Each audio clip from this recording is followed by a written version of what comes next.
But now let's go back. The God of the Bible. The God of the Bible. For those of you that are joining us now, tumekuwa tukimwangalia Mungu wa Biblia for like now 2-3 weeks now.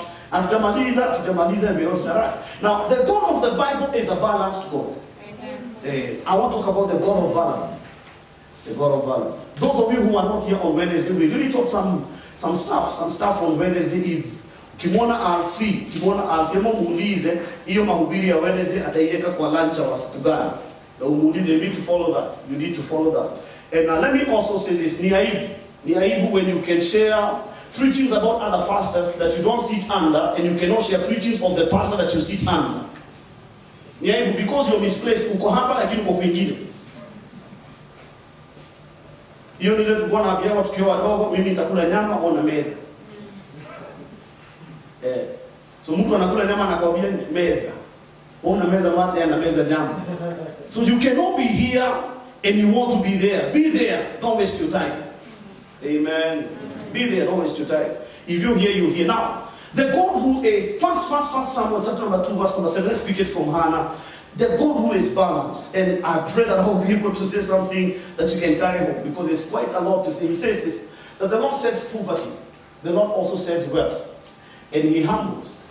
And he exalts. Now hear me, child of God. Huyu Mungu akona sides mbili lazima tuzielewe.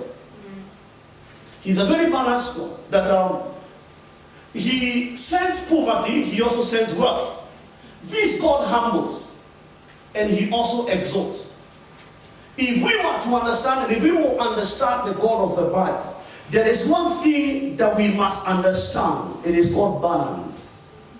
Balance. Balance. I want to show you him so that I can also show you. I will show you him that I can also show you how you can live a balanced life. Because many people are disappointed. Many people are frustrated because of this one thing. You don't have balance in your life. You don't have balance in your life. You pray 24 hours. The following day, 24 hours. 24 hours. But then again, you're talking of money. You don't have money. What you are lacking is called balance. You're supposed to pray and work. He sends poverty, he also sends wealth.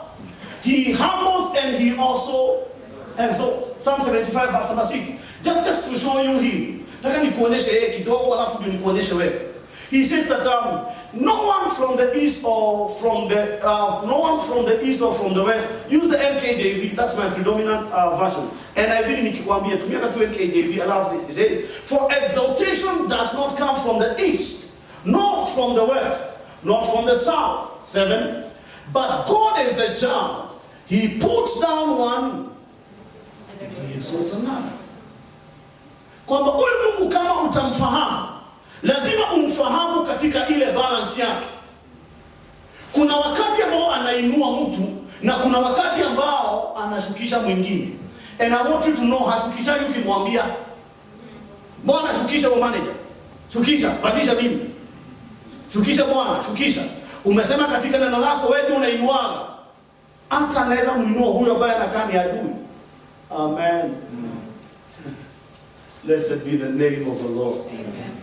That he will exalt one and he will bring down another. When I looked at these verses, I realized there's something about God that I must understand. He's a very balanced God. He doesn't have emotional outbursts. No. He's a very balanced God. Let me show you another scripture here. In John chapter number 4, and I will not read because Nimref na 6 Nimref. So John chapter number 4, you find that at a time the Bible tells us that Jesus was hungry. And he sends 12 of his disciples to go and bring him food. And Bishop Isaac Wawile says that it is a very uneconomical way of managing resources. The 12 people have been sent to go bring food for one person. It's very uneconomical.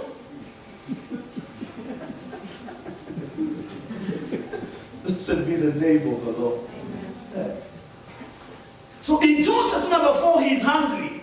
And he tells his disciples to go and bring him food. But in John chapter number 6, he is multiplying the same food. Kwa kuna wakati anatumana watu wamletee chakula, na kuna wakati ambao ana multiply, anajumlisha chakula. Amen. Now see this. In Matthew chapter number 14, he's walking on the sea. He's walking on the water. But after he has an encounter with Peter from verse number 27, he encounters Peter, you know all that about Peter. After he's done with Peter, he gets into the boat. And he moves on the same sea again on the boat. There's something about him that is so balanced. That there are times anahitaji kutembea kwa maji, anatembea. Na kuna nyakati zingine anatumia boat. It's called balance. Wewe unataka kutembea milele. There's a boat, but you don't want to use the boat. You want to walk forever. You are hungry. You send the disciples, but this time, people are hungry. He's also in the midst of all the people. In John chapter number 6, he multiplies bread and fish from a small boy's hand. So there is something about him that is so balanced. Blessed be the name of the Lord. Amen. Now, look at Matthew chapter number 5, verse number 45. I know many of us will not love this. I would have started up on but let me come here. Start from verse number 44. Acha tukate watu kidogo. Watu kinasema barashiti. Love your enemies. Waafrika, pendeni maadui zenu. Afrika, pendeni maadui zenu. Hakuna pahali maandiko inasema kwamba maadui watachomwa kwa moto na mwanadamu. Kama hiyo ndio maombi yako, wewe ni cult. I will say it again. Leo nakaa ni kama niko na mistari mzito. I will say it again. It is either the Bible becomes the final authority in all matters of godliness, character, and our lifestyles, or we adopt cultures that we bring, cultures of uchawi, cultures of watu ambao wamelemewa na wachawi. Ndio watu wanasema maadui zetu. Maadui zetu, he says, hey, love your enemies. He says, bless those who curse you. Kila mtu ageni laani, na kulaani. Unatumia Bible gani? Which Bible are you using?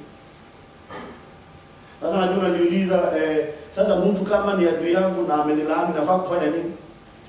Genesis chapter number 12, verse number 1. Unaenda hapo haraka. Hiyo ni kupitia Genesis 12. Nataka kujibu maswali ya watu. Mungu anashangaa unasema hivyo unafanya nini? Now, he had said to Abraham, get out of your country from the out of the Chaldeans, out of your father's house, and I'll take you to a place that I'll show you to. He says, I'll make you a great nation, I will bless you, make your name great, and it shall be a blessing. Then he says, I will bless those who bless you. I will curse those who curse you. It is not your work to curse, it is the work of Jehovah.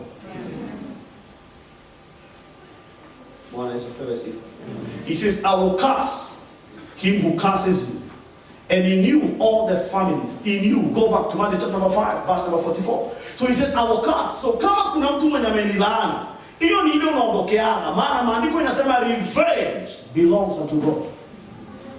Blessed be the name of the Lord. He says, no, curse going on, bless those who curse you, do good to those who hate you.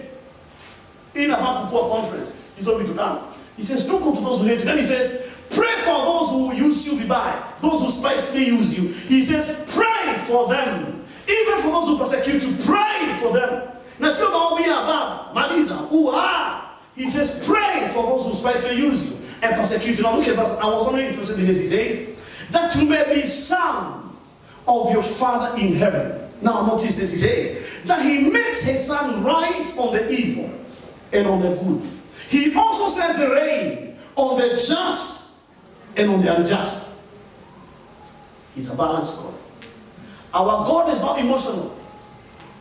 Wewe ukifanyika Mungu kuna watu hawajawahi ona mvua. Wewe ungekuwa unanyeshesha mvua na ile kakitu ya shamba. Isimake mistake ya kukia mtu mwingine. Ungekuwa kwa Mrs. Mutuko unamnyeshea yake unafunga. Isinyeshee huyu inanyeshea bwanake unafunga.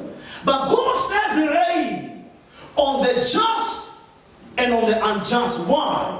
He is a balanced God.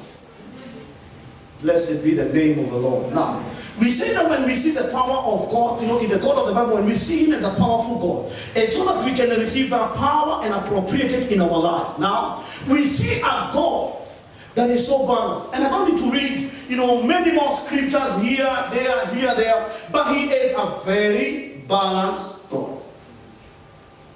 Blessed be the name of the Lord. Amen. Now, when we see Him, Because as he is, so are we. So our lives are supposed to strike a particular balance in life. And many of us are frustrated Christians because we don't have that balance in life.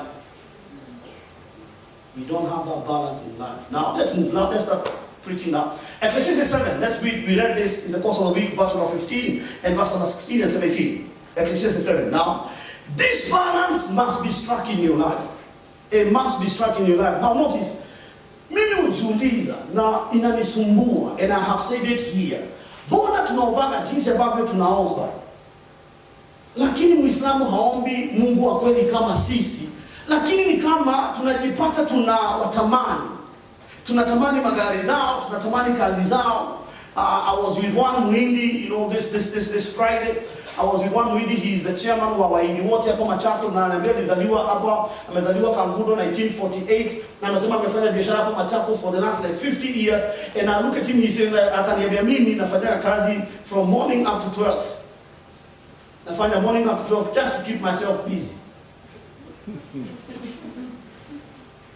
Ndio nisikae kwa nyumba, mimi hufanya tu asubuhi mpaka saa 6. Ikifika saa 6, I go home to be with my wife. Balance. Anafanya nusu na kupumzika nusu. Sisi kupumzika inabidi Mungu aongee kwa sauti. Anasema Steve, usipopumzika utakuja pahali nilipo. Pumzika tu. Au kuja kupumzika pahali nilipo. Amen. He says, I have seen everything in my days of vanity, that there is a righteous man who perishes in his righteousness, and there is a wicked man who does not perish, but he prolongs life even in his wickedness. Bali unajua wachawi hawakufanyi haraka. Hata mkiwachoma na moto, wachawi hawakufanyi hivi haraka. Wanakaa. Wicked people that prolong their days even in their wickedness. Now he says, do not be overly righteous. Do not be overly wise. Why should you destroy yourself? 17, I'm interested in this. He says, do not be overly wicked, nor foolish. Why should you die before your time? 18, movie says, it is good that you grasp this. Ni vizuri kuelewa kwa kuwa nimesema hapo kwa nini. And also that you may not remove your hand from the other. Ukamate, grasp, kamata. Anasema, for he who fears God will escape them all. Use the NIV. I'm looking for one word here. Use the NIV quickly, please. He says, the man who fears God will avoid all extremes. Nisikize. Kuomba sana sio kumaanisha wewe ni wa kiroho. Na kuimba sana sio kumaanisha wewe ni mtu wa kuabudu sana. There is a balance in everything in life. The problem we have is we have come into Christianity, and the God of all balance is our Father, but we have not learned the balance like He has the balance. So He is saying that the man who fears God will avoid all extremes. Now, how do I strike a balance in my Christian life? Number one, I must avoid extremes. Wewe hujaiona sasa hii Afrika. Mimi nashukuru Mungu maana nilizaliwa Afrika. Afrika unasomanga hata bila kwenda shule. Africa, you study, you learn. You are educated even if you're not in a class. Notice, kulingana na Mwafrika, kila shida iko katika maisha yako ni shida ya anga. Uko na anga ya uchawi, kuna anga ya kukataliwa, kuna anga ya njaa, kuna anga ya kuolewa ukiwa, kuna anga, kila kitu ni anga. Na kama sio anga, Afrika ya pili, solution ya pili, or diagnosis ya pili ni roho. Kuna roho ya.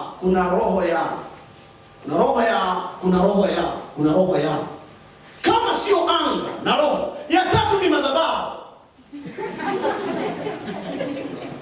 Boma yenu kuna madhabahu. Hear me, child of God. These are extremes and it's nonsense. To everything in life, there is a solution, there's a response, there's a reason why things happen in life. Amen. Kunayo sababu, there is a way we can explain why you are the way where you are, without anger, without roho, na without madhabahu. There is a way we can explain it. But we have learned and missed this balance that is in our Father. And we find ourselves in extremes. That is why in Africa we pray for everything. And there are things that don't demand prayer. There are things that demand action. Amen. I say this way, Jeremy. Come. He's right, you know. Kimbia. Kimbia. Unadika nuksi baadaye. Usiandike anga na madhabahu. This is Jeremy. This is my second born. And he's the only son I have. This one. The other two are girls. Kuna vitu kuhusu mtoto ambao sifai kuombea. Amen. Kuna vitu ambavyo sifai kuombea. For example, akifanya makosa na hafanyaji, atukane mtu. Hiyo siombei. Unaombea? Hiyo haihitaji maombi. Hiyo inahitaji kiboko. Amen. Inahitaji kiboko. But he's one of the politest guys you'll find on earth, by the way. This one is one of the politest guys you'll find. So, akifanya makosa atukane mtu. Hiyo siendi kwa madhabahu. So at times you misuse prayer. Why? Extremes. You're supposed to be working, stop praying. Lakini sasa nikihubiri namna ile inaonekana mimi si wa kiroho. Maana uliyekuwa kila kitu ni madhabahu. Ndoa yako iko kwa madhabahu. Hapa hakuna ndoa, ni carpet. Wewe ndoa iko kwa madhabahu. Pesa ziko kwa madhabahu. Hakuna. Pesa iko kwa biashara ama kwa kazi. Haiko hapa. What we have here is Deuteronomy chapter number 8, verse number 18. It is the empowerment to make wealth. Amen. But the Lord is not here. Amen. Amen. He says, you shall remember the Lord your God. It is He who gives you power. Yeye ndiye anakupatia hiyo empowerment that you can go do business, make money. You can go get employed and make money. But now, wakati tunahubiri namna hii, wewe unahama kanisa. Maana unaona sisi wa kiroho. Now the good thing is unahama, unaenda hiyo kanisa ya kuomba kuanzia asubuhi mpaka jioni. Ukimaliza jioni, tunakupea lift ya kwenda home. Blessed be the name of the Lord. Amen. Our God is a balanced God. In your life, you must strike that balance. Avoid extremes. Amen. Uko na shida na mke wako, hata na extremes. Hii ni roho ya nyanya yake. Hii ni roho ya nyanya yake. Nyanya yake ilikuwa na kisirani kama hii kisirani ilikuwa ndani ya nyanya yake. Kwani kazi ambayo Yesu alifanya ni gani? Kama kisirani ilikuwa ndani ya nyanya yake, na ukukutana na nyanya yake umemwoa tu juzi. Unasema hii ni shida ya nyanya. But there is a balance that is supposed to be struck so that we can avoid the extremes of life. Bwana apewe sifa. Now let me say this, and I know anajua nitakwaza watu wengi, mimi niko mmoja wao. Much of what we call spirituality is not spirituality. It's emotions. It's culture. Maana uliambiwa mtu akiokoka ana behave namna hii. So what you have is a behavior of a Christian, but not Christianity. By the way, do you know the difference in denominations is behaviors? Sisi tunaobaga tunashout, sisi tunaobaga tumeweka mikono kwa kifua. And that becomes the reason why huyu anaanza kanisa yake na huyu anaanza kanisa yake. Sasa kuna mtu mmoja ataanza kanisa ambao si kama ya Pastor Steve. Ya Pastor Steve iko na hekima mingi sana. Mimi sitaki hekima, nataka power. Haka power. Mtu anashindana hapa anaongea vitu mingi, power. That's what we need power. So nasimama hapa nasema naachilia nguvu ya mamillionaires. Amen. Haya. Usiende hiyo kanisa hapa. Umeitikia kama vile unaitikia kwa maneno. Naachilia nguvu hapa ya kuolewa. Hata kuachilia nguvu ya kuolewa, muonyeshe dada, vaa vizuri, chanua nywele, paka kitu hapa kwa mdomo na ingine hapa juu. akawa kona earring moja, mwambie kama haujaolewa na earring moja ongeza ingine. Wengine hawajakuwa kiona masikio, ongeza ingine. Anaolewa. It's called power. Power to get. Lakini sasa nataka mimi nisimame hapa na hekima niliyo nayo na knowledge ya Mungu niliyo nayo.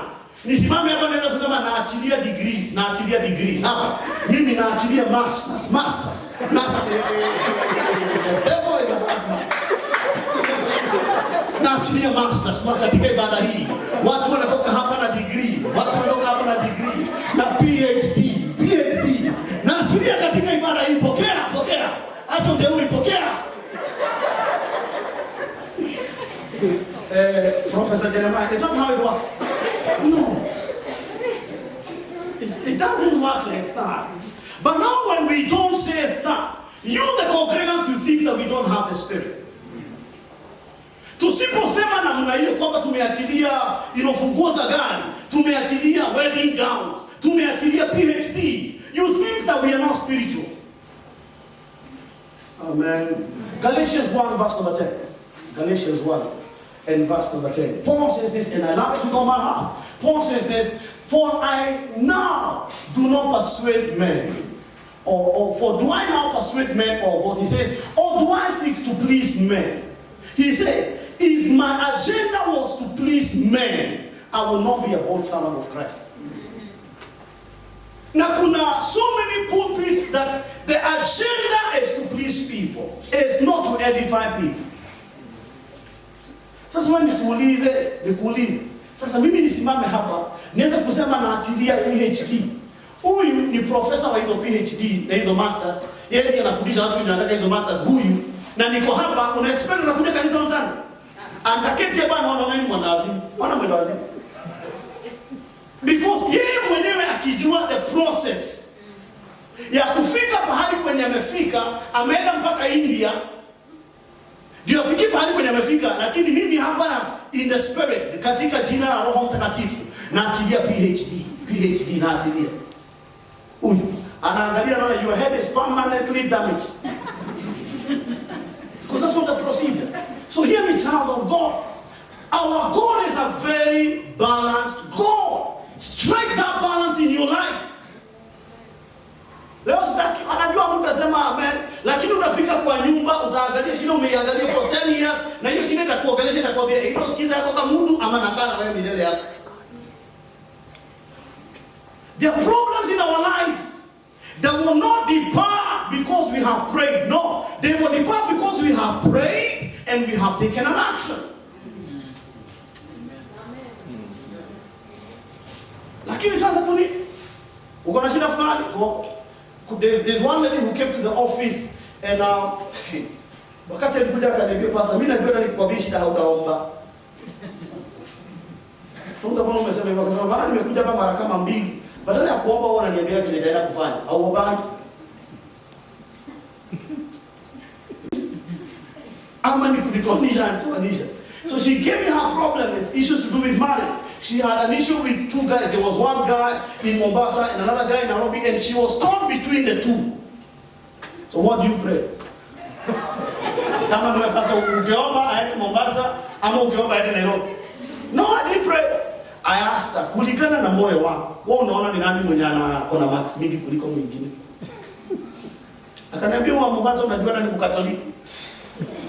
Sasa nikajua basi.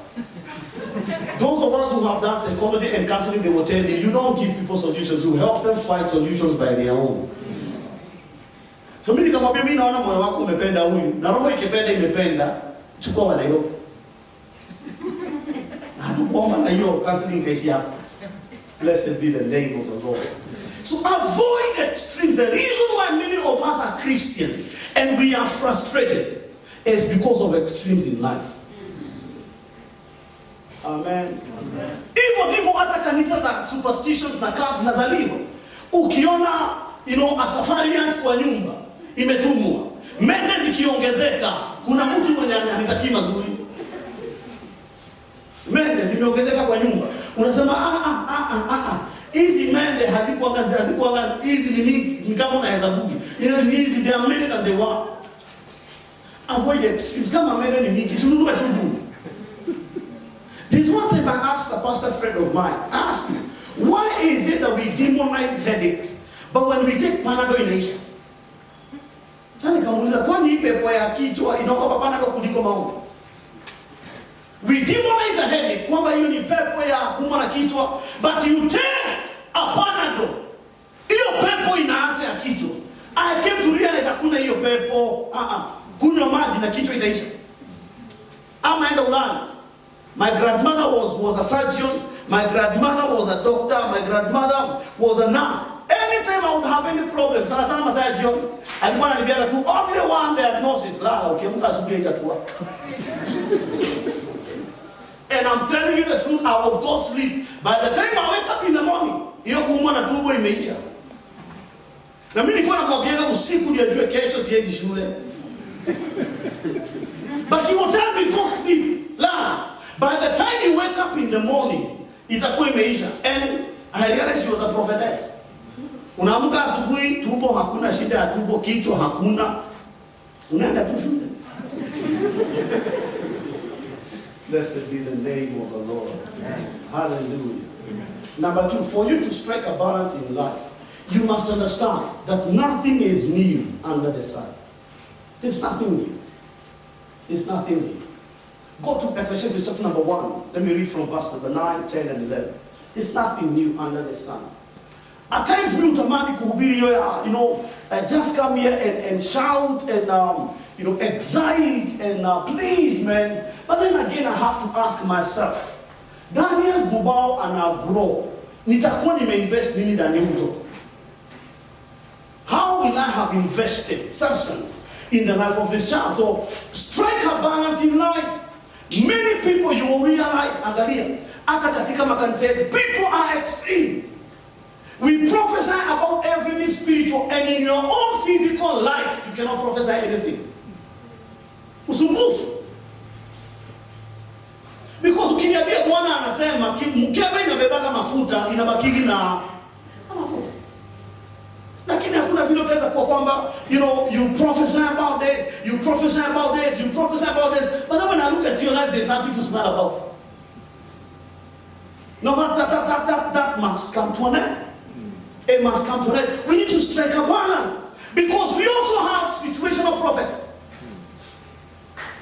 Dada ameibisha hapa amevaa miniskirt. Bwana anasema kwamba kuna roho ya usherati katika hii kanisa.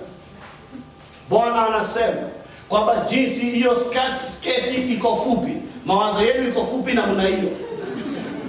Jinsi hiyo sketi iko fupi, na roho wa Mungu katika hii kanisa ni mfupi na mna hiyo. Wewe, roho mtakatifu anavaa sketi. It's extremes.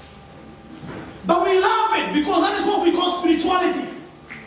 Tunaipenda maana hiyo tunaona ni ukiroho ya ndani. We love it because, we can justify that when I start shaking, that is the spirit. No. Pengine wewe ni unakuwa tulikonga kutetemeka alafu mtu anaanguka. Si elephantiasis. Kisaka. Si kipindupindu. Epilepsy. Maybe you are epileptic. Asi tunafikiri ni roho. But we love these extremes. We love them. If I come here and say the Lord says that Joshua Vita, God will bless you next year with a car. But if I stand here and I close my eyes, I say the Lord is showing me a car. Cheza hiyo kinanda, cheza. Guza kinanda, guza. Napana sio beats. Toa beats, guza kinanda, weka strings. Strings, weka strings, lafu sustain. Haraka ndugu tuko ndani ya roho. Bwana ananionyesha, Bwana, thank you Jesus. Baba mambo zeke da.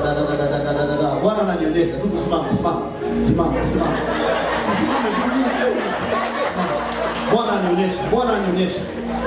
Kuna watu watatu hapa na mko na nguo ya white kama hii. Simama ndugu. Simama. Na dada simama, simama.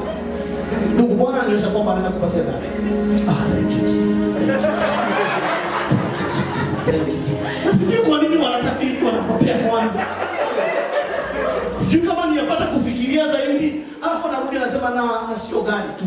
Ni gari ya miguu mingi. kasia. Gari ya miguu minne. Na tunapenda hivi. Lakini mhubiri akisimama hapa akwambie dada, enda tafuta nyanya, marikiti, uza utapata pesa. Unataka mhubiri nitoa. Wewe utaki hiyo, lakini kisimama hapa niseme kuna mvua ya pesa iko katika ibada hii. Mvua ya pesa inamwagika katika ibada hii. Hata kama haujawahi ongea, unaanza kuziongea hapa ni mimi huyo. Because we love it. Tunaipenda maana inakana ni kama ni kuzama ndani ya roho. Mtu akifanya maombi hapa aseme, Father, we thank you that you are a good God, that you are faithful and that you love us. We appreciate you. Amen. Wewe unashangaa, mtu anaomba kama anaombea chakula. Lakini mtu anasema baba, katika jina kule unasema hiyo ni roho, huo ni roho.